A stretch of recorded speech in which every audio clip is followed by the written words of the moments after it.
아멘. 우리 설교 제목을 우리 따라해 봅니다. 어떤 달콤함을 쫓아 살아갈 것인가? 예, 어떤 달콤함을 쫓아 살아갈 것인가라는 제목으로 우리 본문의 말씀 중심으로 하나님의 은혜 나누기 원합니다. 여러분, 천재 철학자 칸트, 여러분 칸트에 대해서 들어본 적 있을 거예요. 여러분, 칸트는 철두철미한 그리고 굉장히 규칙적인 삶을 중요시하는 사람이었다고 합니다. 정해진 시간에 늘 정해진 일을 하고 규칙적인 삶을 살았는데요. 심지어 산책할 때조차도 정확하게 시간을 지켜서 산책을 그렇게 나갔다고 합니다. 얼마나 그 시간을 철저하게 지켰냐면 칸트의 그 산책 시간, 그죠? 칸트가 산책하러 나오는 그 시간이 너무나 일정하고 정확했기 때문에 마을 사람들이 칸트를 보고서 자기의 시계를 맞췄다고 합니다. 시간을 보고서 이렇게 칸트가 오늘 늦게 왔네, 빨리 왔네 이런 게 아니라 칸트를 보고서 자기 시계를 조종했다고 합니다. 내게 시계가 지금 틀렸구나. 왜냐하면 칸트는 항상 정확하니까요. 한 번은 그리고 칸트는요, 한 번도 자기가 살았던 퀘니히스베르크라는 그 도시의 그 반경 몇 킬로 밖을 단 한 번도 일생 동안 떠나본 적이 없다고 해요. 거기서 자라고 거기서 먹고 거기서 공부하고 거기서 철학자로서 그렇게 살아가고, 그럼 사람들은 어떻게 만나냐? 자기 집으로 사람들이 좀 찾아오면 그 찾아온 사람들과 얘기하고, 그렇게 그 퀘니히스베르크라는 그 도시 인근 밖을 떠나서 살아본 적이 없어요. 여행도 가본 적이 없어요. 그리고 칸트는 평생 독신으로 살았습니다. 아니, 사람이 어떻게 저렇게 살 수가 있을까? 아니, 저렇게 사는데 무슨 낙이 있을까? 무슨 사람이 기계도 아니고, 그죠? 무슨 재미로, 무슨 낙으로, 무슨 즐거움으로 칸트는 그렇게 살았을까?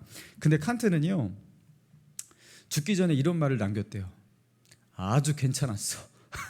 자기 인생에 대해서 굉장히 만족했다라는 거예요. 자기 나름대로 즐겁고 행복한 그런 삶을 살았다고 합니다. 철학자로서 사색의 즐거움을 누리면서 대단한 그런 철학 저서를 쓰잖아요. 뭐 순수이성 비판부터 해갖고 철학사의 그 획을 그으면서 그 사색의 즐거움을 누리면서 그렇게 살았던 겁니다. 저런 사람을 보면요, 우리는 그렇게 생각해요. 아니, 그게 뭐가 즐겁다고, 그게 무슨 맛으로 그렇게 살아?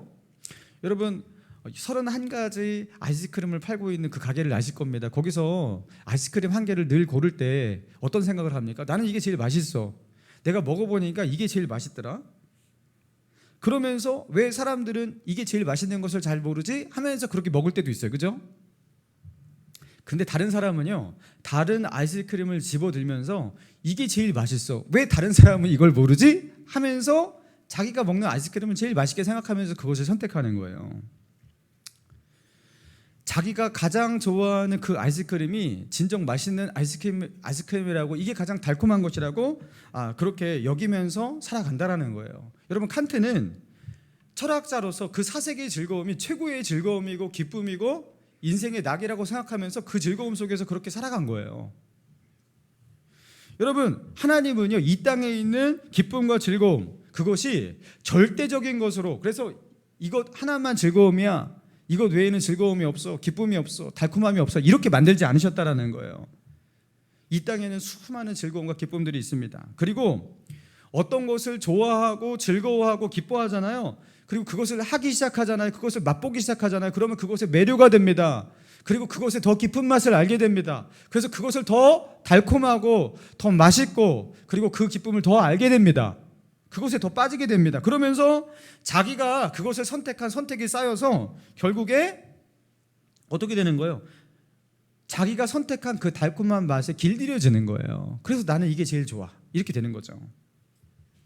여러분, 그래서 믿음의 사람들은요, 자신이 기뻐하고 즐거워하는 것에 대한 책임이 있다라는 거예요. 왜입니까? 여러분, 찬송가 가사에 이런 가사가 있죠. 주와 같이 길 가는 것 즐거운 일 아닌가? 우리 주님 걸어가신 발자취를 밟겠네. 여러분, 주와 같이 길 가는 것, 이게 얼마나 즐거운 일인가라는 이 작사가의 이 고백이 예수님 믿고 예수님 따라가는 그 믿음으로 살아가는 것이 진짜 즐겁지는 않은데 즐겁다고 여겨야 하니까 그렇게 억지로 그렇게 하는 말일까요? 그게 아니라는 거예요. 이게 진짜 즐겁고 진짜 달콤하기 때문에 그래서 그렇게 고백하는 겁니다. 주님과 함께 살아가는 그 즐거움과 그 기쁨이 정말로 즐거움과 기쁨이었던 거예요. 그래서 너무나 즐겁다, 너무나 기쁘다, 그렇게 고백하고 있는 거예요. 그러니까 영적으로 누리는 기쁨이 있어요. 하나님과 관계가 깊어지는 그 즐거움이 있어요. 그 믿음으로 살 때 얻어지는, 세상에서는 절대 맛볼 수 없는 그 하나님이 주시는 그 위로와 그 하나님이 주시는 평안의 그 달콤함이 있는데, 그거는 세상에서 맛볼 수가 없는 거예요. 그게 있기 때문에, 그 달콤함이 있기 때문에 우리는 어떻게 사는 거예요? 세상의 어떤 유혹도, 그 달콤함도 그게 좀 꽤 괜찮다라는 거 알지만 하나님이 주시는 그 즐거움과 기쁨을 포기할 수가 없어서, 그죠? 포기할 수가 없어서, 그것을 취하면서 이것을 포기할 수가 없어서 우리는 주님을 선택하는 거예요. 믿음으로 살겠다, 나는 하나님의 안에 있는 그 즐거움을 선택하며 살겠다, 그렇게 노래하는 거죠. 여러분, 그래서 우리는 선택해야 합니다. 오늘도 우리는 선택하고 있습니다. 내 혀에 그 맛을 느끼는 그 달콤함, 어떤 것에 더 달콤함을 느끼면서 살아갈 것인가를 오늘도 우리는 선택하면서 살아가고 있는 거죠.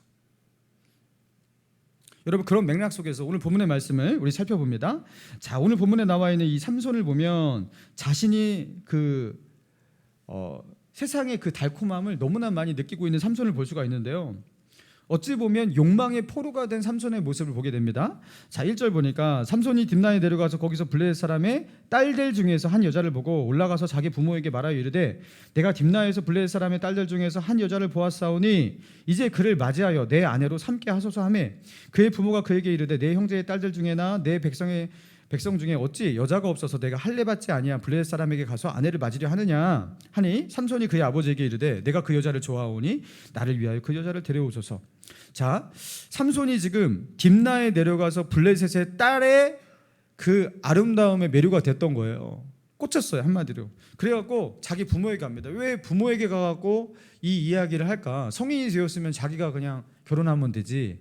고대 시대입니다. 고대 시대에는 이 결혼이라는 것이 그 가족과 가족, 집안과 집안 간의 문제였기 때문에 부모 간에 협상하고 부모 간에 어떤 약속을 하는 것이 굉장히 중요했어요.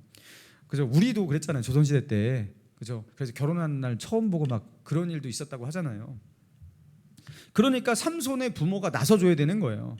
그래서 삼손의 부모에게, 삼손은 자기의 부모에게 찾아가서 그렇게 애걸복걸했던 거예요. 그러니까 그 마누아는 뭐라고 말하는 거예요? 삼손의 아버지는 뭐라고 말하는 거예요? 아니, 할례 받지 않은 이방 민족의 딸들에게 굳이 그렇게 할 필요가 있겠느냐? 그 이스라엘 백성들은 자기 동족들, 그죠? 그리고 하나님께서 이 통혼을 통혼을 하지 말라고 하신 그 말씀을 정확하게 기억하는지 모르겠지만 그 어떤 그 전통과 그 잔재가 그래도 남아 있는 거예요. 그래서 그들과 결혼하면 안 되지 않냐 하면서 그렇게 막아서는데도 삼손이 고집해서 어떻게 할 수가 없었어요. 그래갖고 삼손이 어떻게 말합니까? 3절 끝에 보니까 삼손이 그의 아버지에게 이르되, 내가 그 여자를 좋아하오니 나를 위하여 그 여자를 데려오소서. 내가 그 여자를 좋아합니다. 좋아합니다. 그러니까 된 거 아닙니까? 그러니까 하나님의 말씀, 하나님의 뜻 이런 거 상관없어요. 내가 너무나 좋아하는데 어쩌랍니까? 그죠? 그러니까 자기의 욕망이, 그죠? 자기가 그것을 좋아하는 그 좋아함이 하나님 말씀보다 훨씬 앞서 있는 거예요. 그래서 삼손의 부모는 삼손의 의지를 꺾지 못하고 삼손의 말대로 그 블레셋의 여인을 며느리로 삼기 위해서, 그죠? 삼손과 함께 블레셋의 딥나로 내려갑니다. 자, 그런데 거기서 사건이 일어나는데 5절과 6절 같이 읽습니다. 시작. 삼손이 그의 부모와 함께 딥나에 내려가 딥나의 포도원에 이른즉,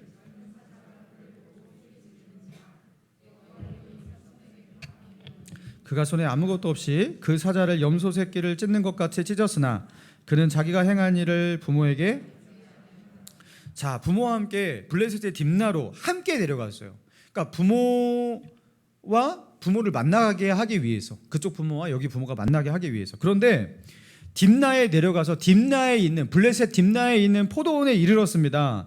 근데 그 포도원에 갑자기 삼손이 포도원에 들어갔는데 갑자기 사자가 나타나요. 이거 뭐 동화도 아니고요. 갑자기 사자가 나타나서 삼손을 덮치려고 하는데 사자와 육탄전을 벌이고 있는 거예요. 근데 의외로 사자와의 이 싸움이 싱겁게 끝났어요. 왜입니까? 삼손은 자기를 물어 삼키려는 그 사자의 입을 잡고서 어떻게 했어요? 찢었어요. 찢었다. 그러니까 쥐포를 찢는 것도 아니고 진짜 그렇게 찢듯이 쉽게 찢어버렸어요. 여호와의 영이 삼손에게 임하여서 그런 일이 일어났다 이렇게 기록하고 있습니다. 자, 그럼 먼저 삼손이 어떻게 그런 일을 했지? 이걸 말하기 전에, 이 의문을 갖기 전에, 자, 삼손은 왜 딥나의 그 포도원에 갔을까? 자, 여기 보니까요, 사자를 찢어 죽인 일은 부모는 몰라요. 그러니까 이 포도원에 혼자 갔던 거예요. 블레셋의 딥나를 부모와 함께 갔는데 삼손은 왜 포도원에 혼자 있었을까라는 의문을 갖게 되는 거예요. 거기서 삼손은 뭐 했을까? 그 포도밭에서 삼손은 뭐 했을까? 왜 거기 혼자 있었을까? 그런 생각, 그런 질문을 멈출 수가 없죠. 분명히 부모와 함께 갔는데 왜 딥나에서 갑자기 삼손은 포도원에 있을까? 여러분, 삼손은요, 나시린으로서 포도나무의 모든 열매, 포도나무의 모든 소산, 포도주 다 금지예요. 나시린은 포도와 관련된 것은 다 금지예요. 근데 왜 갑자기 딥나로 가서 포도원을 찾았을까? 의심되죠. 의심을 멈출 수가 없죠. 근데 왜 혼자서? 성경에서는 포도 먹으려고 갔다 이렇게 말하지 않지만 왠지 포도 먹으려고 간 것 같아요. 근데 거기서 난데없이 포도원에 왜 사자가 나타났을까? 그것도 이상해. 갑자기 왜 어흥 사자가 나타나서 삼손을 덮치려고 했을까? 이것도 이상해요. 그렇죠? 왜 여기서 갑자기 사자가 있지? 이 모든 것 가운데 정황상 뭔가를 말하는 것 같은데 정확하게 기록하고 있지 않으면 이것 때문이다, 삼손이 이런 짓을 한 것이다 이렇게 정확하게 기록하고 있지 않기 때문에 우리는 심증만을 갖고 있는 거예요. 삼손이 그 나시린이라는 거 이스라엘에서는 다 알기 때문에 포도 못 먹어요. 그죠? 포도주도 못 먹고. 근데 블레셋에 내려가니까 거기 포도밭 사람들 없잖아. 그죠? 그러니까 나시린인 것도 잘 모르고, 그러니까 포도원을 갔겠구나. 그리고 나시린으로서 가서는 안 되는 것, 먹어서는 안 되는 것, 그것을 탐하고 간 그 삼손을 향해서 하나님께서 사자 한 마리를 보내신 것이 아닌가. 근데 그 가운데서 사자에게 잡아먹히고 그러면 안 되니까 하나님께서 그 사자에게서 삼손을 구원하시는 것이구나. 이렇게 심증적으로 해석할 수밖에 없는 거예요. 이게 정확하게 이렇게 기록되어 있지 않기 때문에 이런 것이다 기록되어 있지 않기 때문에 이렇게 단정할 수 없지만 그런 것이 아닐까, 이렇게 맥락 속에서 추측하게 되는 겁니다. 자, 그리고 삼손의 부모와 블레셋 여인의 부모 사이에 이제 혼담이 잘 이루어졌어요. 그래서 결혼을 하기 위해서, 이제 결혼식을 올리기 위해서 삼손이 다시 딥나로 또다시 내려갑니다. 자, 8절. 자, 8절과 9절을 같이 읽습니다. 시작. 얼마 후에 삼손이 그 여자를 맞이하려고 다시 가다가 돌이켜 그 사자의 주검을 본즉 손으로 그 꿀을 떠서 걸어가며 먹고 그의 부모에게 이르러 그들에게 그것을 들여서 먹게 하였으나 사자의 몸에서 떠왔다고는 알리지 아니하였더라. 자, 다시 딥나로 내려가니까 예전에 그 내가 죽였던 그 사자가 어떻게 되었을지 각각이 궁금해지기도 했고, 그때 먹으려고 했던 포도를 다시 먹고 싶은 마음도 들었던 것인지 모르지만 다시 그 포도원을 찾았어요. 그러니까 그 포도밭에 삼손이 그렇게 손으로 그렇게 지포 찢듯이 찢어 죽인 그 사자가 죽어 있는 그 죽은 사자의 사체를 보게 됩니다. 자, 그런데 그 사자의 사체에 그 동물의 그 사체가 막 썩으면요, 거기에 뭐가 낍니까? 구더기, 벌레 이런 것들이 끼지 않겠습니까?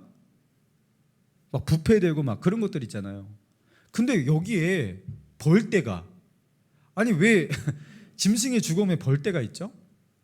벌떼가 이렇게 득실거리고, 그리고 거기에 뭐가 많았어요? 꿀이 많았어요. 사자의 시체에, 그죠? 그 벌떼와 꿀이 가득했어요. 그런데 그 꿀을 보자 삼손이 어떻게 됩니까? 그 입에 침이 고이기 시작합니다. 포도도 잘 못 먹고 좀 이렇게 욕망에 이제 굶주려 있는데 막 꿀을 보자 또 꿀을 먹고 싶은.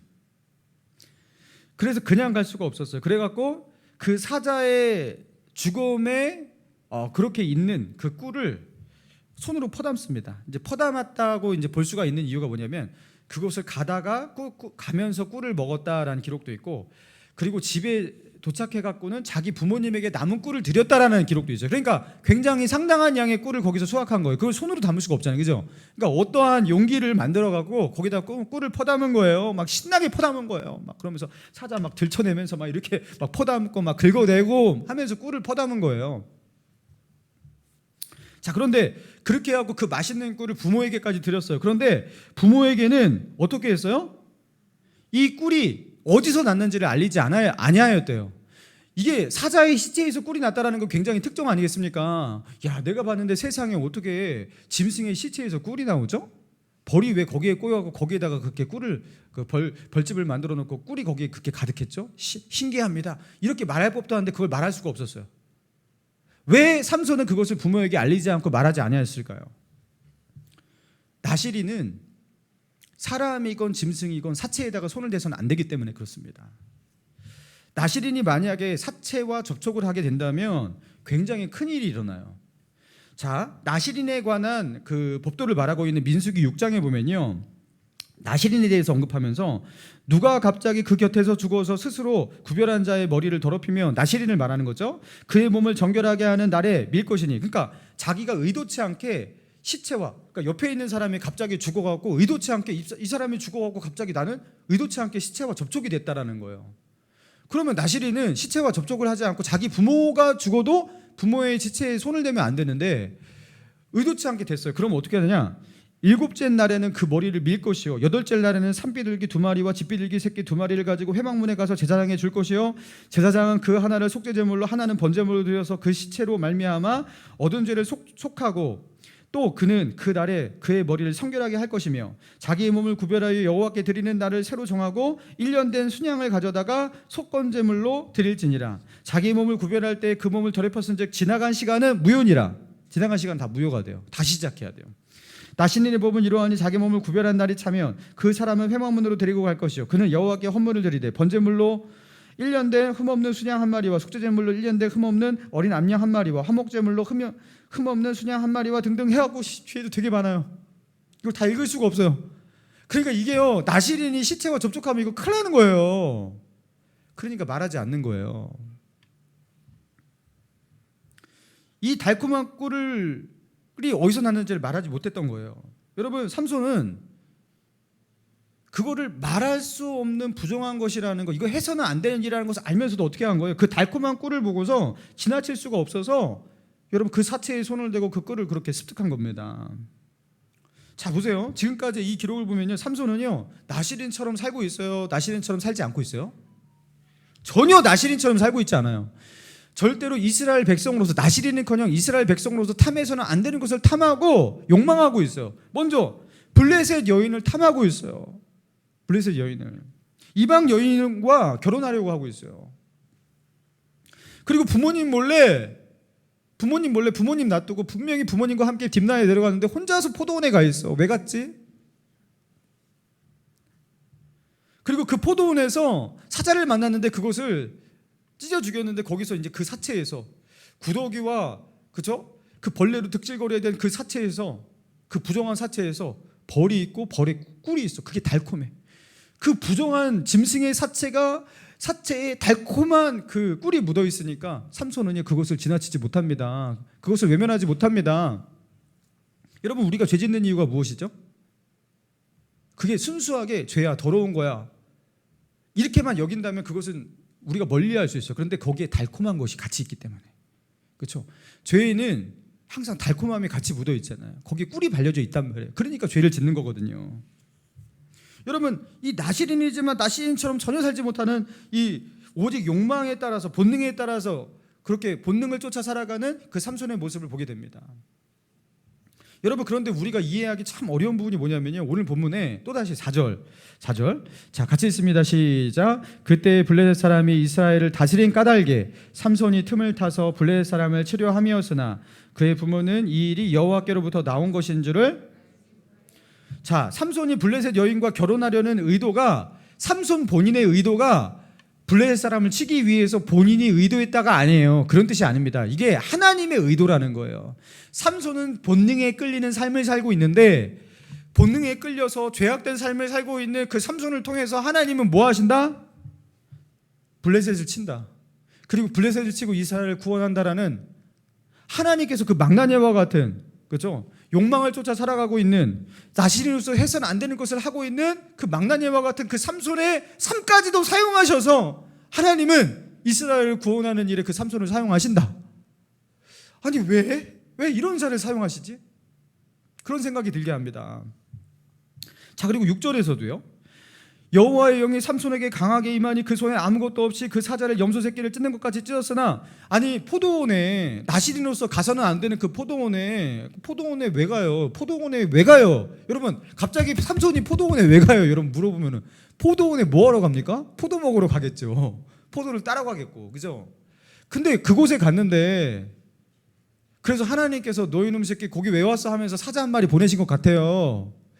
근데 거기서 그 하나님이 주시는 구원이 삼손에게도 임합니다. 그에게 힘을 주셔서 사자를 이길 수 있는 힘을 주신 거예요. 아니 어떻게 거룩하게 살지 못하는, 그죠? 나신으로서 전혀 구별되어 살지 못하는 이 사람에게 성령의 권능과 힘이 부어집니까? 삼손에게. 왜 이 사람에게 성령의 역사가 일어납니까? 아니 이걸 이해할 수가 있냐고. 왜 하나님이 삼손을 사용하시는 것이고 왜 성령은 나실인 이 삼손을 떠나지 않는 것인가? 여러분 이게 최고의 난제예요. 목사님은 도대체 이걸 어떻게 설교할 수 있지? 여러분 사실 이게 굉장히 풀기 힘든 난제고, 왜 하나님은 이런 삼손을 사용하시고 이런 삼손에게 성령을 주시고 이런 삼손을 통해서 이스라엘 구원하시는가? 여러분 이 질문이 사실은 복음을 가장 잘 설명하고 있는 것입니다. 복음이 무엇인가? 여러분 칼빈주의 5대 교리, 일명 튤립 교리라고 해요. TULIP, 그래서 튤립이라고 하는데 TULIP로 그 이니셜로 시작하는 교리예요. 첫 번째 교리 T가 뭐냐면 토탈 디프레버티, 인간의 전적 부패와 타락이에요. 인간은 아담과 하와 이후로 전적으로 부패하고 타락해서 하나님을 찾아갈 수 있는 선이 조금도 남아있지 않은, 그러니까 자기의 힘으로 하나님을 찾아가고 하나님을 선택할 수 있는, 선을 행할 수 있는 힘이 조금도 남아있지 않는 완전한 무능력과 완전한 부패 가운데 있다는 거예요. 그게 첫 번째 교리입니다. 자, 그리고 두 번째 교리 T 다음에 U거든요. unconditional election이에요. unconditional, 무조건적인, 조건 없는, 그리고 election, 선택, 무조건적인 하나님의 선택을 말합니다. 하나님께서 우리를 구원받을 자로 우리를 선택하셨을 때 우리의 뭔가를 보고서 조건적으로 선택하셨냐? 그렇지 않다라는 거예요. 우리를 선택할 만한, 우리를 구원할 만한 특정한 조건에 부합했기 때문에, 내가 그런 조건을 조금이라도 어떤 것이라도 가지고 있기 때문에, 우리의 뭔가 그나마 난 행위가 있기 때문에, 내 마음에 조금이라도 선한 것이 조금이라도 있기 때문에 그래서 우리를 구원했냐? 전혀 아니라는 거예요. unconditional. 하나님은 우리의 조건을 조금도 보지 아니하시고 어떻게 하신다? unconditional election. 무조건적으로 그냥 우리를 선택하셨다는 거예요. 여러분 삼손이 이런 망나니인데 왜 이런 삼손을 택하셔서 일하십니까? 물을 때 unconditional election. 여러분 이게 설명이 되는 거예요. 왜 삼손에게 성령의 역사가 일어나는 겁니까? 아니 이런 삼손에게, 왜 이런 망나니 같은 삼손에게 성령의 역사가 있죠? 하나님은 왜 이런 사람에게 성령을 부으시죠? 왜 이런 사람을 사자에게서 구원하시죠? 무조건적인 하나님의 선택이에요. 여러분 오히려 복음을, 그렇죠? 하나님의 그 구원의 역사를 가장 잘 설명하는, 여러분 그런 그 예가 삼손이에요. 그래서 여러분 삼손 이야기에는요 복음의 정수가 담겨 있습니다. 그는 나신으로서 어떠한 조건도 충족하지 못하는 그런 삶을 살았습니다. 그럼에도 불구하고 하나님은요 그를, 나신으로서 그를 포기하지 않아요. 삼손을 향해서 하나님은 무조건적이에요. 여러분 그런데 우리가 구원받은 게 조건적이냐라는 거예요. 하나님께서 우리가 조금 더 나은 것이 있기 때문에, 괜찮은 것이 있기 때문에, 선한 것이 있기 때문에, 여러분 그래서 우리를 선택하셨고 우리를 부르셨고 우리를 구원하셨습니까? 여러분 정말로 세상 사람들보다 여러분이 조금 더 선하기 때문에, 괜찮기 때문에 구원받았다고 할 만한 그 조건이 조금이라도 있습니까? 여러분 우리보다 훨씬 더 착한 사람 세상 많아요. 진짜로 나가보면요 법 없이도 살 사람이 꽤 있어요. 그죠? 근데 교회 와서 보면은 아주 그냥 이 교회 다니는 사람들이 욕심이 많아. 그렇죠? 남 험담도 잘하고. 그러면서 예수 믿는 사람들이 아주 그냥 저기야 하면서 이러는 지경까지 갈 때도 많아요. 크게 다르지 않아요. 크게 다르지 않아요. 근데 왜 우리를 구원하셨냐? 똑같잖아요. 이 질문이. 왜 삼손이냐 묻는 것과 왜 우리를 구원하셨냐 묻는 것과 똑같잖아요. 하나님이 우리를 구원하실 때 내가 그래도 하나님을 선택했기 때문에, 내가 믿었기 때문에 나의 믿음 보시고 구원하셨다. 여러분, 이것도 틀린 거예요. 틀린 거예요. 여러분, 우리가 이제 개혁주의 신학을, 칼빈주의는 정확한 말이 아니에요. 우리는 개혁주의입니다. 칼빈주의가 아니라. 그러니까 칼빈주의가 개혁주의에 정초를 놓았기 때문에 칼빈주의라고도 말을 하는 거지. 개혁주의에 우리가 구원받은 구원의 논리, 구원의 단계, 구원의 서정이라고 하는데요. 그것을 이제 한 번 정도 들어보신 적 있을 거예요. 소중, 회신, 칭수, 성견, 영. 자, 이게 구원의 서정을 말하는 9가지 단계를 앞글자를 따서 소명, 중생, 회개, 신앙, 수양, 성화, 견인, 영화, 이 9가지 단계를 앞글자를 따서 소중, 회신, 칭수, 성견, 영이라고 해갖고 신학생들은 다 외우는 거예요. 자, 먼저 하나님께서 우리를 구원하실 때 구원의 단계가 어떻게 되냐면, 먼저 하나님이 우리를 부르신다. 하나님이 불러주지 않으시면 우리는 절대로 하나님께 나아갈 수가 없기 때문에, 아버지께서, 바요나 시몬의 아버지께서 너를 부르셨기 때문에 너가 나에게 나온 거다. 이것을 너에게 알게 하니까 혈육이 아니요 우리 아버지시니라. 하나님께서 불러주셔야 돼요. 그 다음 소명, 이게 불러주시는 거고요. 그 다음 뭐라고요? 중생. 중생은 뭐예요? 거듭남을 말하는 거예요. 성령의 역사로 거듭나야 돼. 하나님이 불러주셔서 우리를 거듭나게 하세요. 거듭나게 하시는 게 먼저예요. 그리고 나서 거듭나는 역사를 주시니까 우리의 죄성을 깨닫게 되고 뭐가 됩니까? 회개가 됩니다. 소중회, 회개가 됩니다. 그때 회심을 하는 거예요. 내가 죄인이군요 하면서, 그리고 십자가에 계신 예수님을 바라보면서 신앙을 갖게 됩니다. 믿음. 그 다음 믿음이에요. 내가 믿어서 구원받은 게 아니라 하나님께서 부르시고 성령께서 우리 안에 중생의 역사를 하시고, 그리고 내가 죄인됨을 보게 하여 주시고 절망하게 하여 주시고 깨닫게 해주시고, 그래서 회개하고 예수를 바라보게 하여 주시고 믿음을 갖게 해주시는 거예요. 그러니까 소중하신 친구 성경님, 우리 구원의 이 모든 서정 가운데 하나님이 다 하시는 거예요. 내가 한 것 같지만 하나님이 하시는 거예요. 하나님께서 그런 은혜를 주시지 않으면 우리는 결코 하나님께 나아갈 수가 없어요. 내가 내 힘으로 믿은 게 아니에요. 고린도전서 12장 3절에 보니까, 그러므로 내가 너희에게 알리노니 하나님의 영으로 말하는 자는 누구든지 예수를 저주할 자라 하지 아니하고, 또 성령으로 아니하고는 누구든지 예수를 주시라 할 수 없느니라. 예수님을 향해서 주시라는 이 고백은 성령이 아니고는 절대 할 수가 없대요. 여러분, 그런데 내가 어느 순간 내가 예수님을 믿었는지 믿지 않았는지 모르는 상태, 아리까리한 그런 상태 속에서도 어느 날 내가 예수님을 향해서 주님, 나를 구원하여 주십시오. 이게 성령의 역사예요. 하나님이 나에게 주로 느껴진다라는 것, 아버지로 느껴진다라는 것, 여러분, 이거 성령의 역사예요.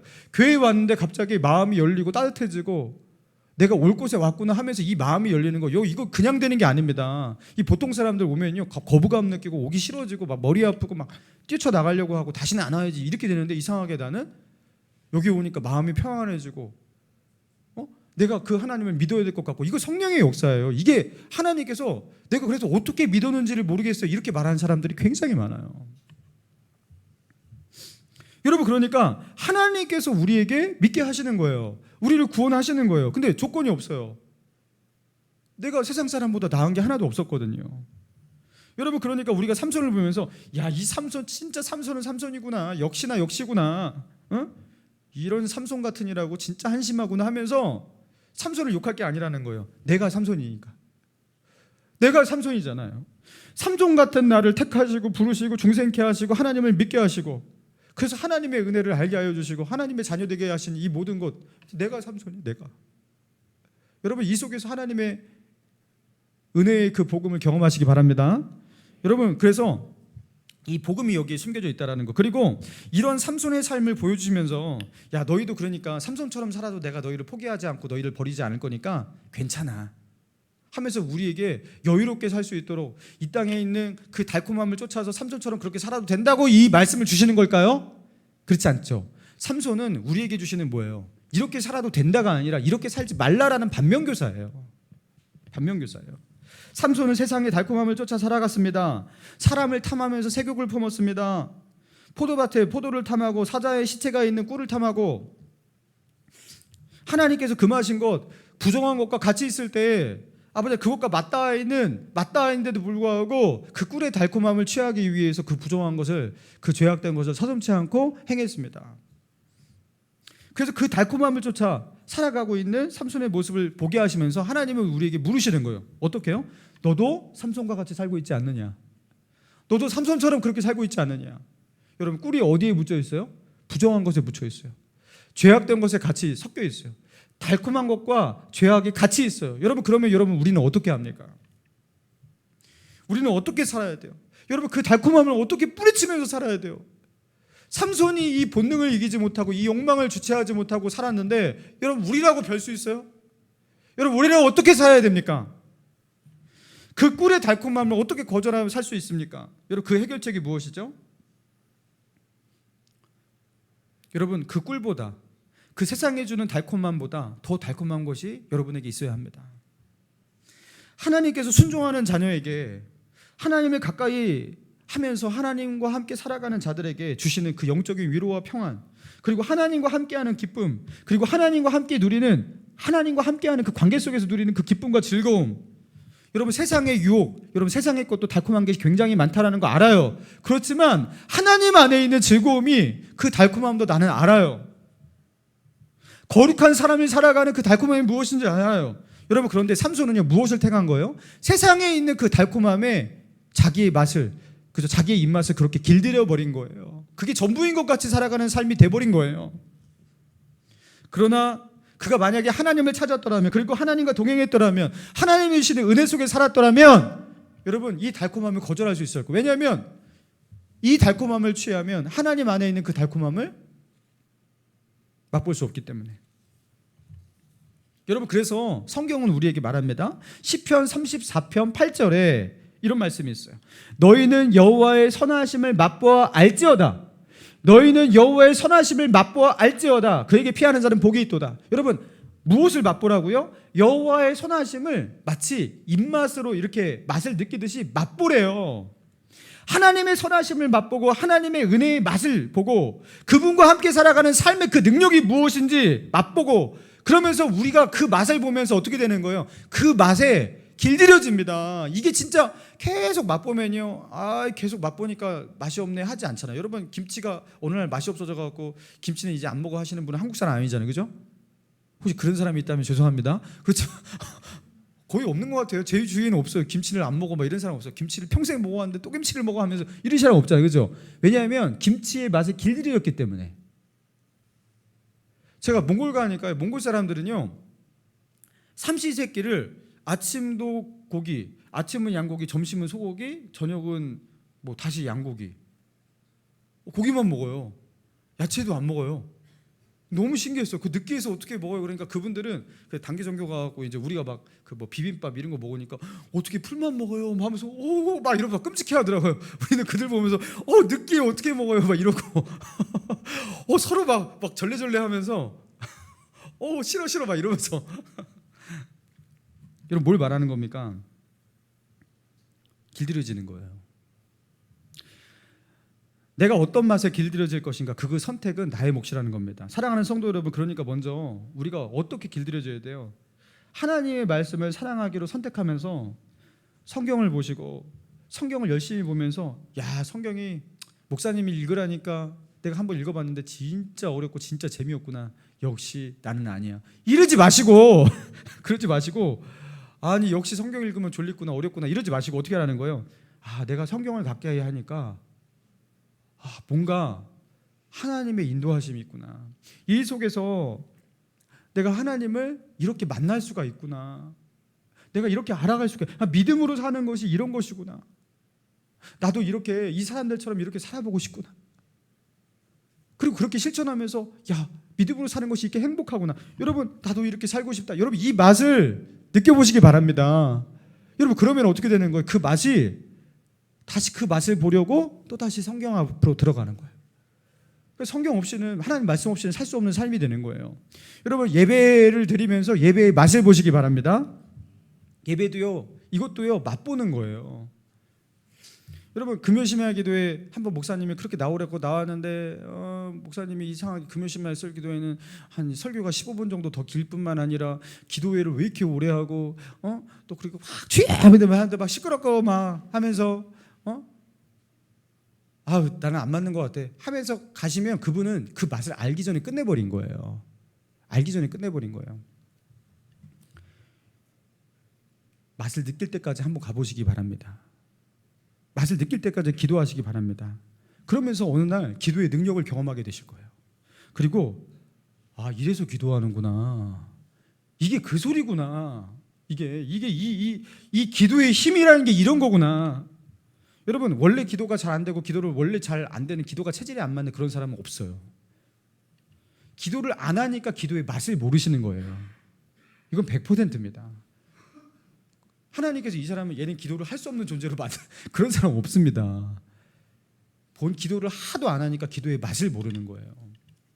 여러분 주님의 말씀에 순종하면서 믿음의 선택을 할 때 그 믿음으로 순종할 때 그 맛을 경험하시기 바랍니다. 순종하면서 사는 것이 결국에 나에게 이게 손해가 아니구나. 이게 나에게 진짜 유익이구나. 결국에 하나님은 내가 믿음으로 살아갈 때 세상의 유혹을 거절할 때 그리고 믿음의 선택을 하면서 십자가의 길을 갈 때 결국에 합력하여 선을 이루시는 하나님의 역사가 있구나. 나를 진정한 형통으로 인도하는 것은 내가 믿음으로 사는 것이구나. 그러면서 순종이 기쁨이 되고 그죠? 믿음으로 사는 것이 감사가 되고 그렇게 경험하게 될 때까지 믿음으로 살면서 버텨내야 돼요. 순종하면서 버텨내야 돼요. 근데 그것을 끝까지 순종하지 않고 또 중간에 소용없잖아요. 믿음으로 해봤더니만 안 되잖아요 하면서 또 포기해요. 그러니까 맛을 아직 모르게 되는 거예요. 여러분 그러면서 믿음으로 살아가는 삶, 순종하는 사람의 그 삶의 그 기쁨을 알지 못하게 되는 거예요. 한 번은 TV를 이렇게 보다가 그 목포에서 한 2시간 정도 배 타고 들어가면은 한 무인도가 있는데 그 무인도에서 혼자 살아가는 한 남성의 이야기를 이렇게 그린 거예요. 그 아저씨가 이제 그 무인도에서 몇 년째 살아가고 있는데 이제 그 아저씨를 그렇게 무인도에서 홀로 살아가는 그 아저씨를 이렇게 취재를 하는 거죠. 근데 그분이 무인도에서 자기만의 방식으로 이제 식재료를 구해서 이렇게 낚시해 갖고 고기 잡아 갖고 이제 그걸 가지고서 요리해서 먹고 뭐 그렇게 하는데요. 한 번은 이제 상등성이를 이렇게 무인도에 이제 이렇게 가파른 상등성이를 그렇게 올라가면서 그 오솔길을 따라서 양옆에 있는 그 많은 풀들이 있잖아요. 근데 지나가면서 풀을 하나씩 뜯으면서 그것을 입으로 자꾸 넣는 거예요. 그러면서 이게 얼마나 맛있는 줄 아냐고 하면서 이 풀이 진짜 맛있다고 한번 먹어보라고 하니까 제작진이 안 먹겠다고 하고 뭐 가다가 이 풀이 얼마나 달콤한 줄 아냐고 하면서 이걸로 먹고 제가 무슨 염소도 아니고 왜 자꾸 풀을 뜯어 먹을까? 근데 내가 처음에는 이게 쓰고 쌉싸름하고 맛이 없었는데 세상에 이게 그렇게 향긋하고 이게 그렇게 맛있을 수가 없다고 그때 알게 되었습니다. 여러분 그게 진짜 맛있겠냐고요. 그게 진짜 그 풀이 맛있겠냐고요. 여러분 제가 볼 때 그 풀들이 절대 맛있을 리가 없거든요. 자 그런데 맛이라는 것이 길들여진다는 거예요. 그게 진짜 맛있어지는 거예요. 여러분 우리가 어떤 달콤함을 쫓아 살아갈 것인가, 어떤 즐거움을 나의 즐거움으로 삼고 살아갈 것인가, 여러분 그래서 그 책임이 우리에게 있습니다. 내가 그렇게 세상의 즐거움과 기쁨과 그 맛에 내가 나의 입맛을 길들이기로 결정하면서 그것을 추구하면서 살아갔기 때문에 나는 그것을 벗어나지 못하고 있는 거죠. 여러분 기도의 자리에 나아가서 기도하려고 나는 하나님의 사람이 되겠다. 여러분 기도하려고 계속해서 나아가서 기도해봐요. 어느 날 그 사람은요 기도 없이는 못 사는 기도의 사람이 됩니다.